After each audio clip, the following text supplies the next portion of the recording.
Hello everyone, welcome back to my YouTube channel. I hope आप स्वस्थ और मस्त होंगे। आज जो टॉपिक हम पढ़ने जा रहे हैं वो एरेज के बारे में है। जब हम कोई वेरिएबल बनाते हैं वो किसी पर्टिकुलर टाइप का होता है और वो उसी तरीके की वैल्यू को होल्ड करता है। पर क्या वो एक से ज़्यादा वैल्यू होल्ड कर सकता है एक टाइम पे? नहीं। तो अगर हमारे पास कभी कोई प्रॉब्लम आए जिसमें आपको सिमिलर डेटा टाइप की वैल्यूज़ को एक साथ स्टोर कराना है, तो उसके लिए आप क्या सॉल्यूशन ढूंढेंगे? एरे का। जैसे कि आपने किसी और लैंग्वेज में पढ़ा होगा कि एरेज क्या होते हैं, collection of homogeneous data types. इसी तरीके से जावा के अंदर भी एरेज कलेक्शन होता है होमोजीनियस डेटा टाइप्स की। बट जो आपका एरे होता है वो क्या होता है, एक ऑब्जेक्ट बन के आता है। So Java array is an object which contain elements of similar data type. एक जैसे डेटा टाइप की वैल्यूज को होल्ड करने के लिए आप कौन सा डेटा स्ट्रक्चर यूज करेंगे? एरे यूज करेंगे। एरे जो होता है आपका नॉन प्रिमिटिव डेटा टाइप होता है। इसके अंदर आप जब भी कोई वैल्यू स्टोर कराएंगे उससे पहले आपको उसका साइज डिफाइन करना होगा। तो आप जब भी कोई एरे बनाते हैं तो आप क्या करते हैं, उसका कुछ साइज बताते हैं कि इतने बड़ा हमें एरे चाहिए। जैसे हमारे यहाँ पर एरे है जिसके अंदर 7 एलिमेंट स्टोर हो सकते हैं, 1 2 3 4 5 6 7। तो इसकी जो इंडेक्सिंग होती है वो 0 से शुरू होती है और 7 वैल्यूज होल्ड करेगा तो 1 - 6 तक इसमें वैल्यूज जाएंगी। जो फर्स्ट इंडेक्स होगा वो आपका 0 होगा, फिर 1 2 3 4 5 और आपका जितना साइज था उसका -1 इंडेक्स तक आपका ये एरे जाएगा। जो आपकी मेमोरी यूज होती है वो कॉन्टिन्यूस मेमोरी एरे के अंदर यूज होती है। मान लीजिए कि इसी कुछ मेमोरी एड्रेस था तो नेक्स्ट एड्रेस उसका कॉन्टिन्यूस ही होगा लास्ट तक। तो ये आपको हेल्प करता है किसी भी पर्टिकुलर इंडेक्स की वैल्यू को डायरेक्टली रिट्रीव करने में। आप किसी भी इंडेक्स की वैल्यू को डायरेक्टली प्रिंट करा सकते हैं। और आपका यहाँ पर जो एरे होता है वो यहाँ पर सिंगल डायमेंशन और मल्टी डायमेंशन का एग्जांपल हमने यहाँ पर लिखा है। अगर आपको कभी भी कोई एरे डेवलप करना है सिंगल डायमेंशन का तो आप वहाँ पर डेटा टाइप बताएंगे।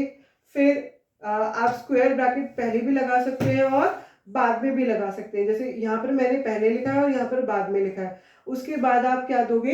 एरे का नाम। तो जैसे एग्जाम्पल में यहाँ पर लिखा है इंट ए और आप स्क्वायर ब्रैकेट लगाएंगे। साथ के साथ मैंने यहाँ पर उसका साइज डिफाइन करा है इक्वल्स टू न्यू इंट और आपका एरे कितने साइज का है? 7 का। क्योंकि यहाँ पर जैसे बताया इज एन ऑब्जेक्ट तो आप इसको इसी तरीके से मेमोरी देंगे न्यू इंट की तरह से और ऑब्जेक्ट क्रिएट करेंगे इसका।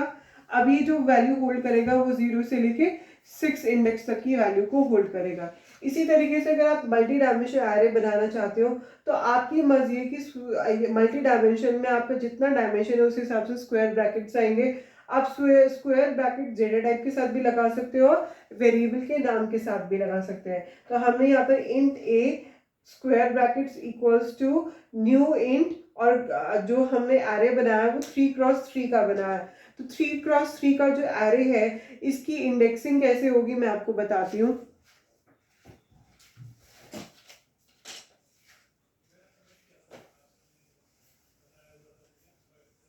जैसे हमारी कोई मैट्रिक्स होती है 3 × 3 की, इसी तरीके से इसकी भी इंडेक्सिंग होगी। जैसे ये 0 0 होता है, ये 0 1 होता है, ये 0 2 होता है और यहाँ पर आपका 1 0 हो गया, 1 1 हो गया और 1 2 हो गया। इसी तरीके से ही आपका ये जो इंडेक्स होगा ये 2 0 होगा, 2 1 होगा और 2 2 होगा। क्योंकि आपका साइज क्या था 3 × 3 का, तो 0 से इंडेक्सिंग शुरू होगी तो -1 तक जाएगी। तो मतलब कि आपका इंडेक्स लास्ट क्या होगा? 2। इधर भी 2 होगा लास्ट और इधर भी 2 होगा। तो ये हो गया 0 0 0 1 0 2 1 0 1 1 1 2 2 0 2 1 2 2।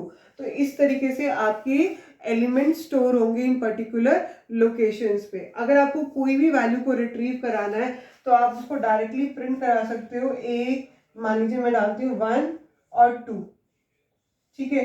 तो ये इसके थ्रू आप इसको प्रिंट करा सकते हो system.out.println के अंदर। इसी तरीके से अगर कोई सिंगल डायमेंशन एरे का प्रिंट कराना है तो मैं वहां पर खाली एक इंडेक्स प्रोवाइड कराऊंगा। आई होप आपको क्लियर हुआ होगा सिंगल डायमेंशन और मल्टी डायमेंशन एरे। अगर इनको हमको आइट्रेट कराना है तो हम उसके लिए फॉर लूप लगाएंगे, वो हम नेक्स्ट वीडियो में देखेंगे। आई होप आपको ये कॉन्सेप्ट क्लियर हुआ होगा।